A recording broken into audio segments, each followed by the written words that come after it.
what I'm going to talk about today's video is what it could cost you to do your LS swap. Now, so your first decision, what I would start with is before you do your LS swap or before you go out and purchase an engine, think about what are your goals with this car and what are you trying to do?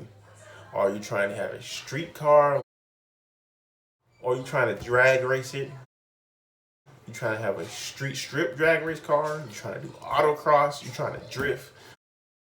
Okay, if you just want to cruise the car, something to go short the car meets with, then a 400 horsepower 5.3 4.8 will do you just fine. There's a lot of different variables that go into choosing your engine block. Do you want iron block? Do you want an aluminum block? What size iron block you want? What size aluminum block you want? Okay, and how much sleeve material you have in those aluminum blocks. All right, so that may somewhat limit your power potential. All right, so here's your basic budget, extreme budget of your LS swap. Now, first, your block. I will recommend if you're trying to do extreme budget, 5.3 4.8 that's it. You ain't gonna get much cheaper than 5.3 4.8. But so let's say roughly we meet in the middle. All right, between I would not pay unless it's an aluminum newer 5.3. I would not pay more than $500 for a 5.3. I don't care what year it is. I'm not paying more than $500. So let's meet in the middle between 300 and 500. Let's say your rough average for a 5.3 4.8 is what you should pay is around $400. Okay, so you got $400 just for the motor mounts for it. All right, you got to have motor plates or some sort to get that LS engine to fit inside your engine bay on your K member, right? So now you can find LS swap plates, LS swap motor plates and stuff all over the place. All right. But let's say, all right, you're gonna buy something from offline. So let's round up and say $100 for the motor plates. Okay, so now you got $100 for motor plates. Most truck engines, the 5.3, 4.8, have that deep sump oil pan.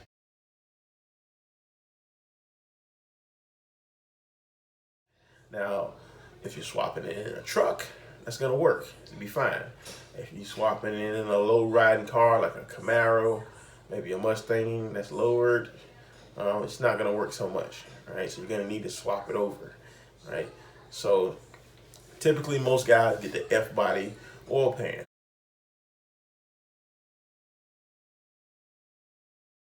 Which could run you anywhere between $60, $75, depending on if you get the pickup tube with it and the gasket with it as well. Which that's another issue we're gonna have to address is the pickup tube for it. For that, let's just say with the pickup tube and this gasket, I think it may be around 100 to 125. You can get that F-body oil pan for roughly $100, 100, $110, somewhere in there. Now, they have the F-body oil pan with the gasket and the pickup tube, and the dipstick tube and the baffle tray for 200 and around 230, 250, somewhere in there bucks. Now, what I would not do, now it's up to you. I didn't buy an LS baffle. Okay, so we're about to get to that in a second.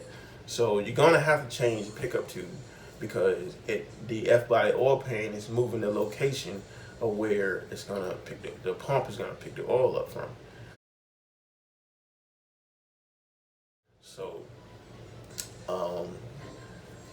which means you're gonna need to get a pickup tube. And that pickup tube runs around $30, 30, $40 if you buy it from AutoZone, O'Reilly's, someplace like that. Or you can buy it on Amazon, it'd be a little bit cheaper. Maybe, not sure. But back to the oil pan. All right, so you get the oil pan, let's say $110 for the oil pan. All right. Then you're gonna need that pickup tube. That pickup tube is gonna run you, let's just say 50 bucks. Could be a little less. 50 bucks for the pickup tube. Now, if you want to get the baffle, so we'll put an asterisk about that one. The baffle itself will probably run you another 50 bucks. All right. Now you don't have to get the baffle, but if you use the truck baffle, what you would have to do is, so the bolt where the pickup tube bolts to on the underside of the block to one of the main studs, all right, that location changes when you put the F-body pickup tube in the engine, all right, when you secure it on there, which means there is a hole cut out in the truck baffle with a truck pickup tube. The hole will need to be cut out. A new hole will need to be cut out in the truck baffle. So what I did, I just took an angle grinder and cut a square hole in the baffle. Now the next thing you need to do is you have to figure out, okay, what are you gonna do for a wire harness, right? Are you gonna buy a wire harness and ECU? However, we talking about trying to do this on a budget. I personally, if you are patient, all right, I would try to find me a used harness from a junkyard or something. Probably pay 40 bucks for it. Maybe they already got one pulled, and I would repaint it and mate it with your current vehicle harness. It's not that hard. That's what I did for my first initial LS swap. I took the wiring harness that I bought with the engine. I took all the pins out of the connectors, not the connectors on the engine, but the connectors to the ECU, and I repinned it to work with what I need. So you have to find your LS pin out or your pin out for your specific LS engine that you're getting, and mate it with your current harness, like your gauges. The power and grounds will be easy. The main thing is if you want your gauges to work, you have to mate them together. The starter and the wire and all that should be fairly simple and fairly straightforward. Right? So if you build your own harness, wiring harness, you may spend roughly 100 bucks. You got your ECU. So if you went with, of course, if you went with a Holley Terminator, it came with an ECU, right? And you can set that up yourself.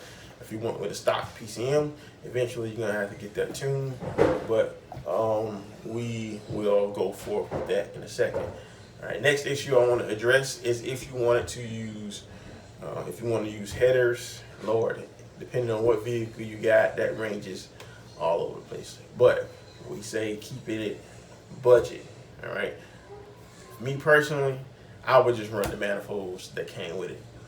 F-body manifolds, 98 to 2002 Cabrera manifolds, they hug the block really well. And those manifolds will just about fit any vehicle that you set your LS engine into.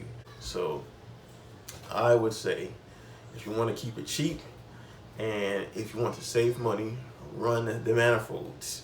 Right? Unbolt the manifolds from the cats and all that kind of stuff. You can get the manifolds themselves. You could buy new flanges or you can cut the flanges off. That's what I would do, keep it cheap. Cut the flanges off the existing pipe. Right? New flanges will probably only run you around 30 bucks. Right? We'll say 40. But then you have to take it to an exhaust shop, which you have to do that anyway with headers. Take it to an exhaust shop and get that and get your exhaust ran. Now, what intake are you gonna run? Right? Me personally, I would make the truck intake work. What transmission are you gonna use? Okay, are you gonna use a turbo 400? Or are you gonna use a 4L60E? Now, if you're trying to drag race this thing, don't even waste your time with a 4L60E. Trust me, don't waste your time with it. Go ahead and step up to a turbo 400 or step back to a turbo 400 or power glide, if you will, or a turbo 350. All right, 400s work great. They can handle a lot of power. That's what I got in my car. I originally had a 4L60E. That thing was a nightmare. So If it was me, if I would do it all over again, I wouldn't even mess with it and just get a 400 or 350. And you could probably have those. You grab a 400 for around $100, and if it need to be rebuilt, you can probably have it rebuilt for anywhere between $500 to $800. So let's say roughly $1,000, you have a turbo 400 or 350. The ball is actually, the stretch ball is actually different. So, but if you could find one used, you could say $500 for a transmission. Then you might have to have your drive shaft cut or one built for that. I believe I paid around $400 to get my drive shaft redone. All right. So now we got the drivetrain done. You still have to get a converter. Depending on who you go with, your converter is gonna run you. I had a converter at one time that ran me $300 from Atlantic Coast Converters, and they was a pretty good converter. It's your miscellaneous stuff that's gonna run you anywhere between $200-300 for miscellaneous stuff that you just gonna need. You know, I went the first time, even fuel lines. The very first time I did my swap, I used my factory fuel lines, and I just had adapter lines that I can screw onto the ends and run to the truck fuel rail. And it ran me around $60 to get that lines made. Now they're probably running $75 to $100. So fuel lines route, you know, the absolute cheapest route is to somehow connect your factory fuel lines to the LS fuel rail. Then you're probably gonna need a new fuel pump depending on what's in there. But you know, you can just go ahead and get a Walbro 450, put it in a tank, or you can get an external pump that has enough kick behind it that meet that 58 psi that the LS is looking for, the stock computer is looking for. So, and a fuel pump in tank Walbro is running about $100. All right, and then finally, one of the most things that's gonna cost just as much, you know, just as much as the engine and transmission is your tune.